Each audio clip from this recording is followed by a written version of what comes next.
观众朋友大家好，分享收看福起来的，我係唔去用土啊肥嘅一道東西，係奶做出來，個拿去燒，可以燒做個使用嘅東西，你可以燒做藝術品，可能兩種路係哦嗬。不過嘅行一條路實在冇咁簡單，我哋今日都有請一位陶藝家來同我哋分享伊嘅陶藝之路，分享準備。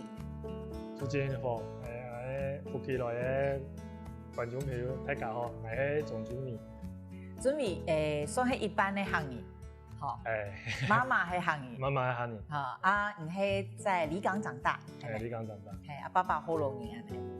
不過你頭都講嘅口音其實有蠻特別，有點像開路官腔，你知道嗎？你知道嗎？有一個大陸官腔。哦。離港嗰邊官腔有，然後古書沒有。有一點像啊，嗰叫冇講，哦，講係乖乖。你做第先同觀眾朋友小介一下你自己嗎？住在離港，就是算是小時候就是父母義理，然後那個就是住在那個跟阿公阿媽住在一起，對，所以那時候我們就一直住在離港，然後也很少回去客莊了，幾乎都是5歲之後就住在。那個河洛莊，河洛莊。哦，冇乜機會講哈，沒什麼機會講客語。然後就國小畢業之後，因為讀書，就又因緣機會回到南農國中。南農國中就同學都工行啊。哦。帶我弄工行，然後就加減學啦，加減學。那去學陶藝的那個工廠，在美濃。也工行，就多少聽一點這樣子。哦，那你係哪個時間接觸到陶藝嘅？什麼時候接觸陶藝？就國小畢業。那怎麼那麼早就有機會接觸陶藝？因為我老師是美濃人，那國小老師，國小老師是美濃人，然後師母是教畫畫。那因為其實從小喜歡亂畫，就老師是也剛好在我們，因為我們那邊離土庫國小算是比較。鄉下的就是小學，那師母來，大家很開心，就是會去學畫畫，大家一起學這樣子。哦，因為不是通俗，畫圖就好，就畫畫這樣子。所以就學了學，因為畫畫不止畫畫，就會做一些有的沒有的立體的東西。還會帶你們做？對，做立體的東西，然後就會，其實有的時候我在做就會比較天馬行空，東西都會畫得很大，眼睛都會畫得很大，頭很大，身體很小。等等之類的，這樣。你那時候就會畫不合實際比例的東西，對，這很難得就看到的東西就會跟你表現出來的不太一樣。我就會把那個我覺得很重要的東西把它放大。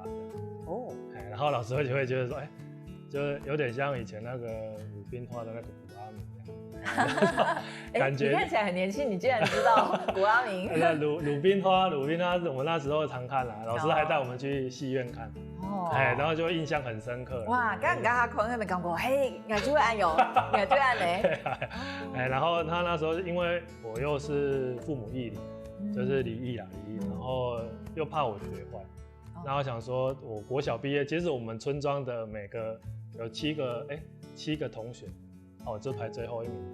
然後我們騎腳踏車去的時候，我會帶大家騎，但是都是排最後一名。那因為那時候的那個美濃有一間南農國中，明星學校，那個10幾班。那因為大家都是要去那邊升學的，那老師就說不然大家就一起去這樣，那我們就把戶頭都記在老師家，然後我們就去那邊讀書。那第一年當然是常常就是大家都一起讀，但是我那時候老師就已經把我帶到就是美濃的那個東門窯，就是請那個師傅，就是算。讓我在這邊當學徒這樣。可是你有一邊念書，但是重心還是做。對，就6日啊。哦，6日就坐公車去東門窯。去東門窯，然後住1天晚上，然後再回來。第1年級的時候都是坐交通車去學校，所以我那時候都是坐公車去窯廠。那2年級的時候就騎腳踏車了。哦。寒暑假6日這樣。家下東門窯有其他像按哪一年紀嘅新年哈？冇有啊，但是我們那時候也有一個同學，但是他讀書讀得很好，跟我一起去的。當然他後來讀書讀得很好，就沒有再繼續去，然後就留在那邊，就我們2個。那時候就這樣。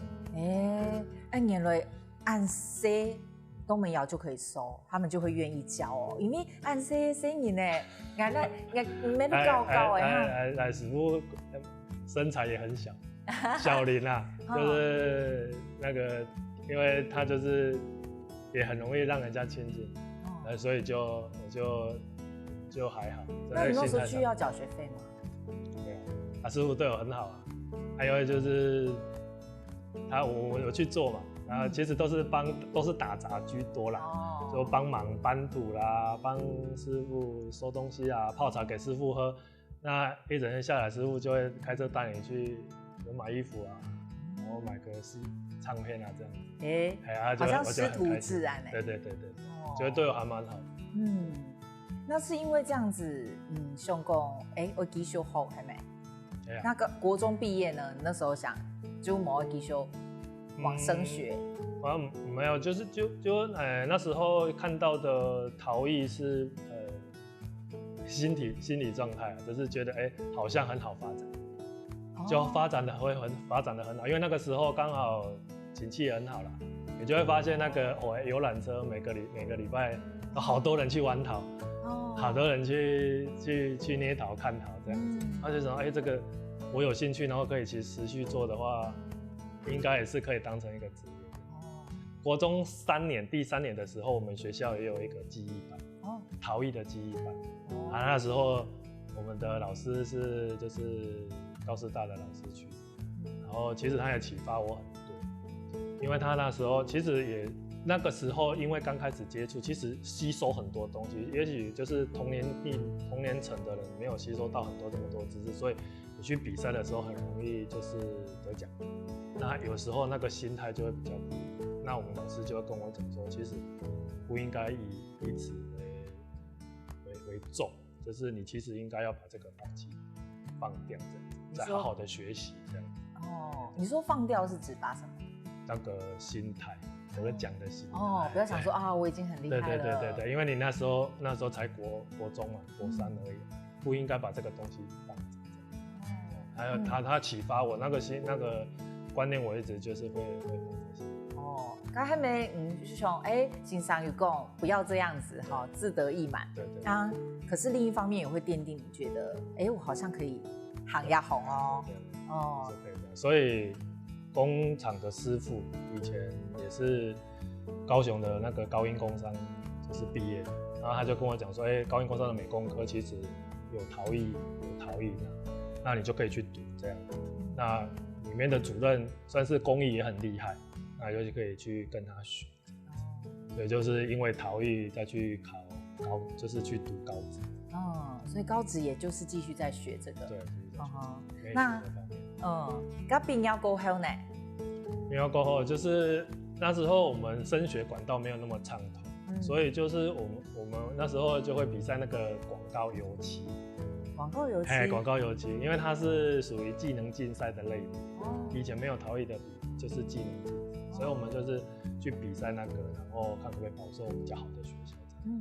但是好几年都没有中，我算是那时候就因为那个也不是自己熟悉的，那我就后来就跑到鸟松，就是因为我一个学长在那边有在当师傅，那我们就刚好再去找他，他就想他也在陶艺这一个区块，那我们是不是就是老板来跟我们讲，反正就是高中毕业之后你可以先学技术，那他就跟我讲说以后就是升学管道会非常长，当然我们想说反正就先工作啊，就先学习啊，那可以让自己吸收更多的技能这样子，那我就可以继续做下去。所以高中毕业之后，我们就也是跑到窑厂去工作，但是不一样的窑厂，不一样的。跟不一样就是它是生产为主的，量产，量产为主的。那量产的话，其实有的时候我其实也是在进去之后也是感触很多啦，因为我是比别人接触的早。对。那进去要生产，那我其实不会拉坯。我在当学徒的时候，其实都是做手捏，就是用泥条下去盘那个比较大的花器啦，一层一层，一层一层，但是那个没有办法做量产。哦，我就会很活死哎，要花太多时间，要花太多时间。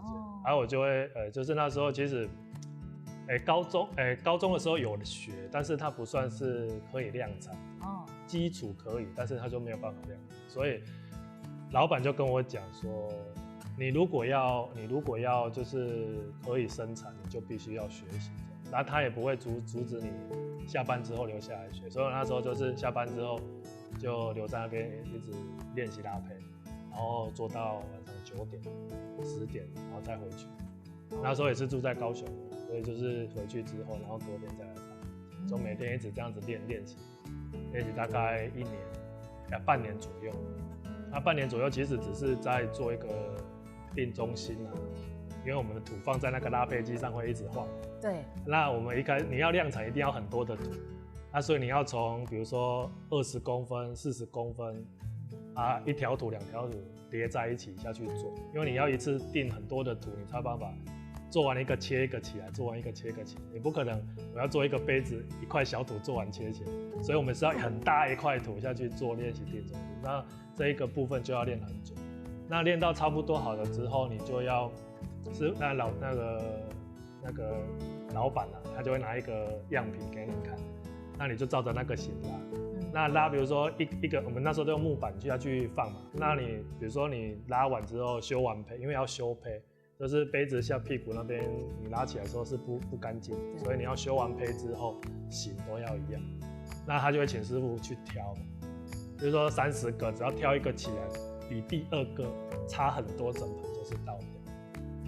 整盘倒掉就是回收，因为还没有烧之前还可以回收。对，然后就再继续练。哇，你看总共许多2-3个药厂就可以讲到按多哈。俺哋了解下听过几首像准备了同俺哋分享，俺哋今日看到按多按等整个作品，係背後有用嚟嘅故事，俺哋等下過場要來講。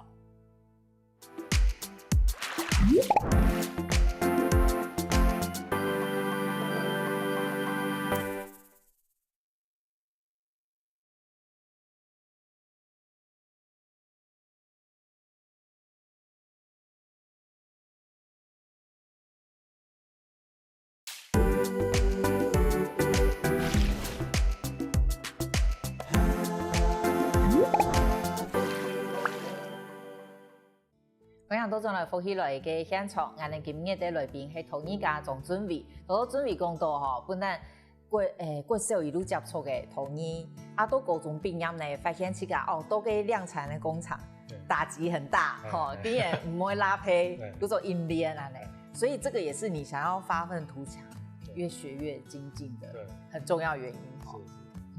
那你後來在那邊學了多久？量產的工廠？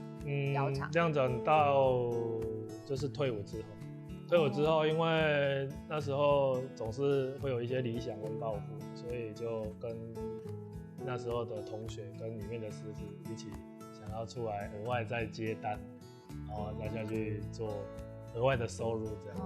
然後那時候其實也很窮，就是身上都沒有錢，然後就跑去貸款，然後出來弄工作室，然後那時候其實沒有想象中那麼簡單，因為你出來之後你要去接單，其實需要很多的時間跟能力，所以那時候還好，就是在高雄沒有找到地方，不然可能光租金就賠了差不多。剛剛還蠻勤的。然後那時候就回到離港，就離港剛好我們的家族的地有一個活動中心，那時候那個活動中心剛好蓋了之後，當地沒有人用，因為很多元素就荒廢在那邊，就一個建築物這樣，就紅磚的建築物，還蠻漂亮的。就是那沒有人用之後，就有人在那邊賭博啦，然後反正放一些農機具啊。那我們回去之後就把它整理一下，就變成現在離港的工作室。就變咗你日下還可以用嘅工作室啊。而且你這片工作室嘅油還可以自己做的，係咪？那個油，哇！因為就做那麼久之後，其實有時候就會覺得說，我們在燒製的窯，如果不是自己做的，感覺好像缺少了什麼東西。當然有時候我們也會去自己找土來用。那如果是土又都自己用的話，就燒窯就這樣一連貫，它就會很有一较有成就。哦，对头倒面就迄即家做嘅东西。哦，刚刚你先来讲嘅一条按脑嘅作品好嘞。你最早期嘅係哪嘅？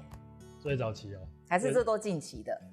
最早对，其实都是近期，都是近期的。最早期的，这是都是用电窑烧的，就没有那么精彩。因为陶器用火直接烧吼，会比较有温度，比较有温度，所以它那边就是用瓦斯窑烧的。瓦斯。哦，咁也就係真實用嘅嘛，吼，就比嘅咩？你嘅米咧作品嘅風格咩？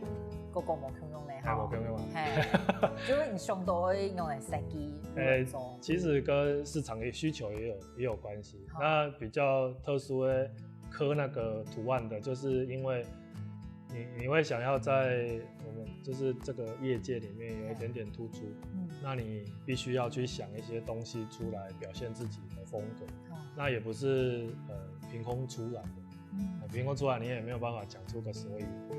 那時候其實也搬來高雄之後，其實也常常去海邊啦，海邊其實會有很多的，比如說漂流物也好，或者是一些斑駁的，比如說那種在碼頭的那個栓，它都是鏽蝕的，或者是一些船，它也是鏽蝕的，它那個質感就會讓我很有那個衝擊性，就是想說陶是不是可以把它做成這樣子的風格？但因為我們這個區塊又還蠻多的先進在做這一塊，那我要怎麼突出？那我就把我覺得工藝就是那種雕刻的東西，就是一些特殊性的東西，比如說其實我也喜歡一些機器人的公仔，然後我就把那些元素把它放在這裡面，然後再跟鏽蝕的東西結合在一起。對，那中間的那個茶壺的話，它其實最上面有一些海浪的造型，其實也是要表現那個海浪去侵蝕那個鐵的那個質感。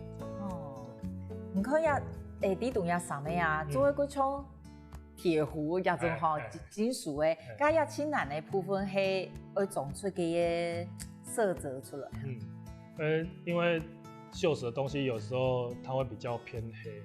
那偏黑的東西其實要花比較長的時間去燜跟燉，這種來燉雞誒。跟燜個，我第一次聽到這種講法嘞，跟燜煮卡嘞。就是因為你要把裡面的，就是我們在燒的時候會有一個還原的狀態，就是把裡面的鐵質把它拉出來，所以需要用燜的，然後要讓火再燒，但是又要讓裡面缺氧，所以就是要把那個效果所以有的時候你在做這個過程不一定每一把都這麼精彩，有的時候可能它沒有完全到的話，它就不會這麼黑亮有金屬感。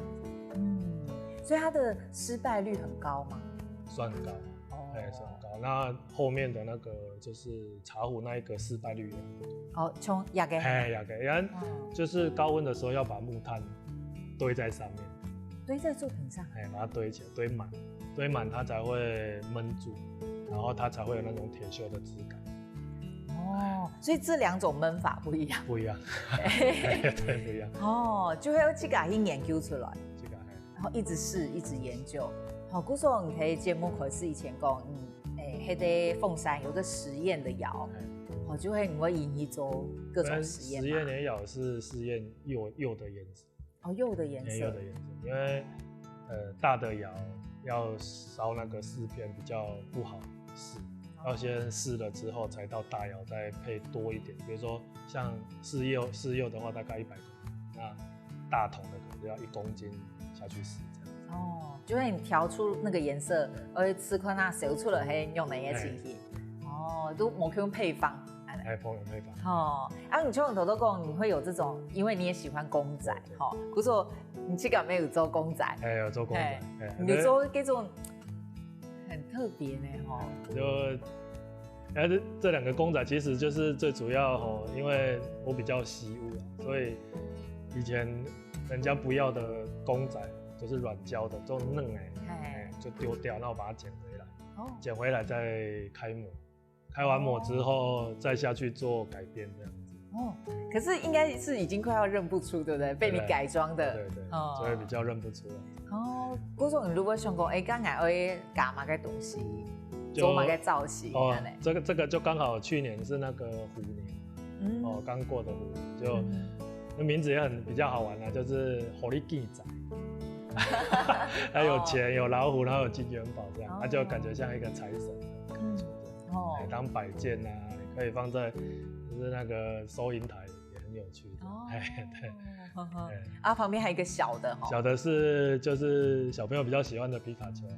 皮卡丘你可以把它改成这样，就刚好对应这1-2年那个疫情的关系，那又喜欢就是机器玩具里面有一些反派都会戴那个口罩，就是呼吸器这样，然后把它放进去，也就是变得比较特殊又合乎时下啦，就是一个趣味性这样。没有名还会买？有啊，就是也误打误撞啦，其实也是自己做喜欢，然后你放在脸书上，他就人家会问要可不可以收藏，我要几只，我要几只这样，就会也是会很累啊，就一只就很简单，那你要做，比如说你要复制100只，可能就会很难，就要每个都要粘啊，因为不是所有的东西都是压出来就好了。它不是可以这样直接想的那么简单。唔咩安尼哦。呀，睇下看到准备嘅作品，敢会讲，虽然外行，可是看起来就是会等子然后很专业。不过其实你的路蛮坎坷哈。就好多人喺讲到讲，有想要去家来做来创业，还好在高雄没有找到地方，然后回到离港。其实能到离港做，有一啲去家族的梯，可以做去家嘅工作室。不过其实冇按顺序哈。我就刚回去之后，其实没有客源，你必须要先去知道怎么赚钱。那你就是我同学，就是说，我们去一起去标公共艺术的工程，其实没有那么简单。公共艺术工程我刚能会做嘛嘅，会提供。就是那个陶板，贴在墙壁的陶板，门牌啊，等等之类都可以做。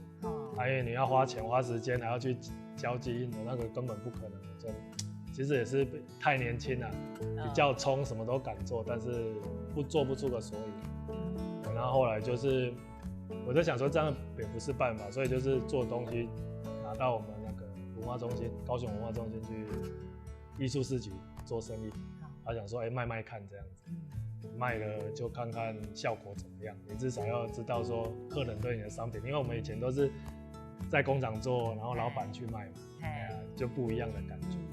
他就是做了这样一阵子之后，其实也没有很好了，就是。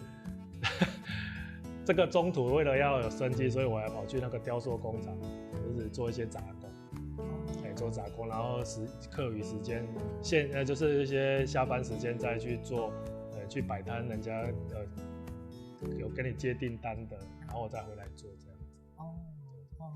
按哪个时间过一句？大概10年左右。10年？所以这10年都不是很顺利，不是很顺利，有赚，但是就是不够，都不够这样子。所以后来有比较顺的，就是可能摆久了之后，客人会对你的东西比较有兴趣的，所以那个时间就会慢慢的，有大概1-2年的时间，它会慢慢的快速成长起来。那时候就觉得，好像比较有感觉，比较有信心。古种人家10年主要卖的作品卖给比如说就喺高雄的文化中心，就喺个市集，对，这样怎么生活？对，那时候还好，还住在离港家。这种是付房租啊？付房租。哇，感觉很困难呢，没有10年。但是就是还有家里面有支持，但是那个心态会觉得，感觉好像入错行啊，就会入错行这样子。但是我想说，不应该是这样子。所以还是尝试的去看看可不可以把自己做的东西卖出去这样子，但是慢慢的，我觉得客人给你的回馈会很多，但是你还是要在第一线去卖你的东西。古说家下其实係唔係工廠做的係拼人的东西，這家工作室做的係自家的东西，這家的东西如去文化中心嘅品賣。雖然講一開始也很多年。講賣啊幾好，不過我們都可以同顧客溝通，可以對消費者，能會用來想，能反映係乜嘅然后慢慢精进啊，慢慢精进，真的是慢慢的。对，慢慢，哦，会从个时间。会从个时间呢。人哋头都看到准备啊，按好嘅作品，个专业嘅作品呢。还有谈到伊的故事，不过其实伊按还有长沙很坎坷哦。人哋了一下听过继续谈准备个。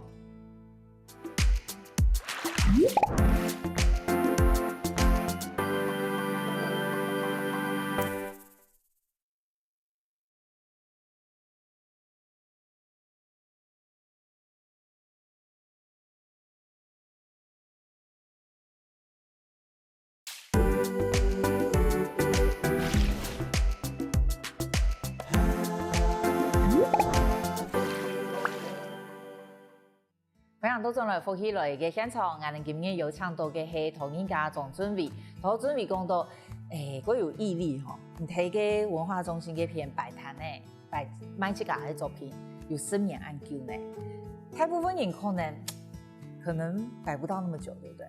对，因为很重，很重。然后其实那时候我摆摊的时候，几乎没有人在摆陶艺，因为要收跟摆都很麻烦，你要包很多，然后收的时候要一个一个包，所以几乎都没有什么人摆。头都准备咩讲，其实唔本单有合伙人，不过以对应案嚟做，其实不是很认同。对啊，那就是认为说，这样子做不切实际，你能摆多久？那我的想法是，你如果没有办法在第一线跟客人有所交谈，你就不知道客人的需求是什么。当然，很多客人会给你指点，但是你要忍受那个指点，包含你做的不漂亮，你烧的不好，拿谁跟谁来跟我做比较。但是我们都接受，因为这个就是我们成长的方式，很快速的成长的方式。因为你一定要受人家批评跟指点，你才有办法成长。你马个时间开始有按哪个想法呗？弄按很勇敢哦，因为大部分艺术家不敢啊哈，其实玻璃心，很怕被批评啊。就为了生存，为了生存，对，就是重点就是你要赚到钱，可以养活自己，你才有办法把东西再做出来卖出去。当然也是会遇到一些恶质的客人，他就会认为说，你做的东西在这边摆一定很廉价，我在百货公司买的东西就会比较好。以为是这样讲啊？然后就会教育他，我只是时间还没到而已，我们还是要有自己的立场。我来这边摆不是为了让你批评的，当我的东西已经有成熟度的时候，经过10几年人家来批评的时候，你再这样子讲，其实是不对的。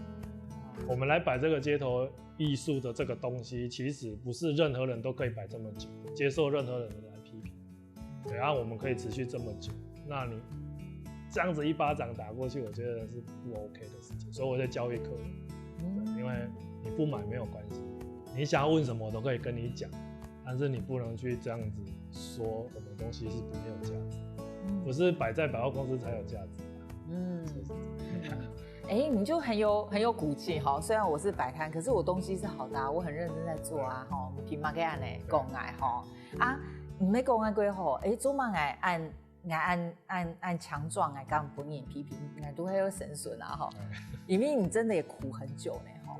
要表现客家的应景的精神。你那边还有？拉着皮箱一太溜，跟黑马跟时节的事情。结婚之后，那我们就带着小朋友，拉着36寸的皮箱，全部把东西装满，然后去厦门那边卖东西。然后我太太比较会卖啦，我就是在那边当活看板。弄底会去那里卖呢？怎么会有？是有门路还是就是叫这个业？一开始有加入一些协会，他会给你一些讯息，但是其实也很冲啊，就是因为去都要缴，因为有一些是团体办的，那有时候我们加入团体还要缴钱才可以去。像会费啊。对。然后我们去了之后还要安排一切的所有的事务，这样子才可以去。有的是你只要拎着皮箱就可以去，那也是经验，那就还蛮好的。给阿嘎哈去卖，那大陆的消费者吞台湾的消费者也能反映有某平有某？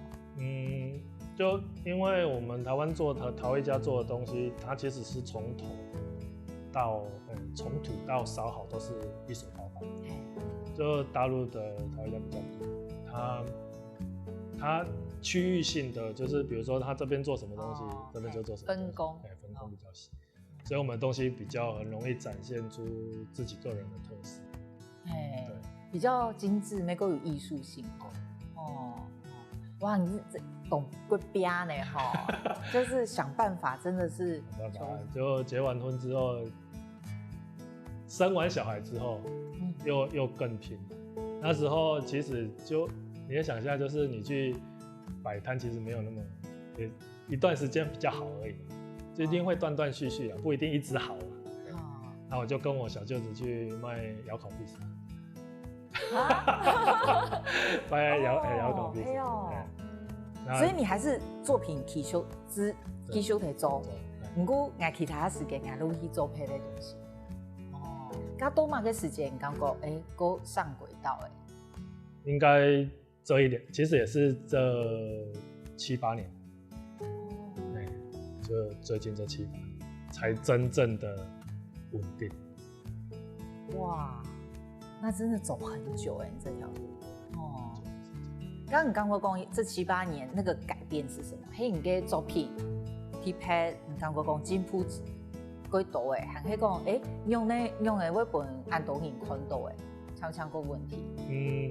其实跟现在的讯息也有很大的关系，因为其实我们就会常常把作品发到那个脸书上面，然后去让客人去看。那包含以前在文化中心也好，爱河也好，都会有一些客人，所以这些其实都是长久累积的。包含有像我爱河那边的一个客人，一买就是10年，他说我买陶艺就只有跟你买。然后我在卖的过程，其实有的时候我也是看感觉去卖。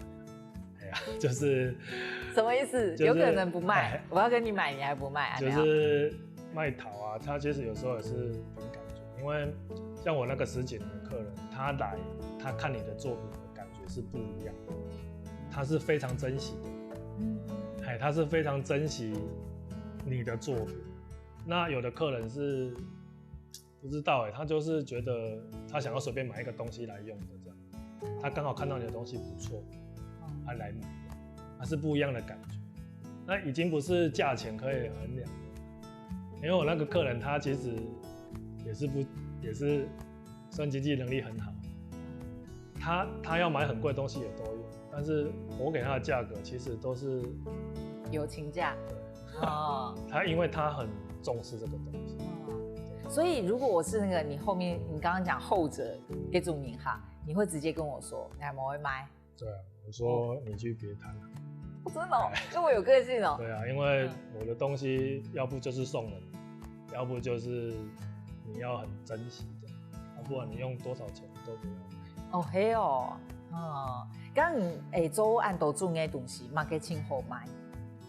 就生活就是生活的，就是生活可以使用到。因为我们做的东西，其实在高中的时候去那个工厂做的都是生活陶，所以就是以生活为主。那是近几年才开始有自己的想法，那会做出在市场上可以独树一格，或者是人家直接看到你的东西就知道是你做的，就不用再翻过来看作品就贴了标签的。对，就是要塑造但是这个要花很长的时间去让自己也先认同。那我比较我较搞怪我会做一批东西，然后全部都去丢比赛。先让评审认同我觉得这个东西 OK 了，然后我才开始把它再发扬。你蛮有策略的呢。这样算策略？我其实是自己不知道啦，有时因为我在想说，因为我自己说实在的啦，因为你离异家庭的小孩子多少一定自卑心一定会很重，不管你怎么去修复，我觉得都很重要。但你要去怎么坚定自己的信心，我觉得很重要。这个东西你要先说服自己呢，才有办法继续做下去。不然陶艺这么长的路，对啊，要怎么去弄？你都蛮开始接刚讲，我好像有做出我的品牌，也是大概最近这几年，也是这几年。就像亚个就其实不算哈，黑这个的东西，因为亚低懂的亚茶壶看起来都真的很有个人风格哎哈，可能就是真的不用翻过来看了，都是黑的东西哎，哈，哇，你看呢，从头到还冇6个时间，准备就讲，其实伊大部分东西都买黑的。嘿，也係提示已經留下來嘅，希望吼眼哋見面冇東西好標啊，就表示講，也係生理係幾好嘅，因為你講嘅工作室嗰邊咩有門市嘅哦，好，大家可以直接過去那邊買。就是在鳳山，高雄這邊。哦，喺鳳山誒，嘿，就係有工作室咩門市睇嗰邊，吼，而家發展安尼算冇問題呢，吼。哦，咁而家安尼想啊，哦。看你接觸陶藝幾多年了呀？對過10年是呢。你有感覺出我在掉你的那個年紀的那個？很久咯。很久。大概應該有，如果從接觸的話，從國中到現在，係啊，可能超過30，有30年嘛？30年，係啊。按呢，現在想啊，一路行來。咩算辛苦哦，高低旅遊哦，啊都呀哈算過問題呢，又有自家嘅作品，而家嚟想啊，做陶藝對你心態嘅影響係嘛？它對你有什麼影響？對我的影響，其實要比一般正常人應該要知足的，因為它是自己喜歡的東西，又可以當職業，那。因為我也在鄉下長大，那土其實，在鄉下很容易看到，還就種香蕉啊，也養活我們。那我們把土再把它塑造出不一樣的東西，然後讓它還可以再讓別人喜歡，就是另外一個成長。它土地養活我們大家嘛，對啊，其實我們應該要更知足。你沒有放棄是那個不甘心，還是說你真的太喜歡了？不甘心也有，也喜歡也有。對，其實這個過程一開始當然是喜歡嘛。那你做的過程，這個過程要怎麼去讓自己心態再調整？說我非常喜歡，我覺得可以一輩子，這個需要很多時間的去感受，都做一種東西，也咪係一種修煉吼，就係同個心都有關係吼。做一啲東西，因為有個接近土地，有個接近人嘅東西咯。因為非常高興係可以行到準備按匹配的故事，非常感謝，多謝主持人，謝謝各位，謝謝福氣來的各位觀眾。多謝，家鄉親朋友撒下來，聽到先生好好運通。各位福氣來嘅觀眾朋友，有請大家去到我哋嘅面書粉絲專頁認證，韓國聽嘢 YouTube 頻道隨時發落福氣來嘅消息。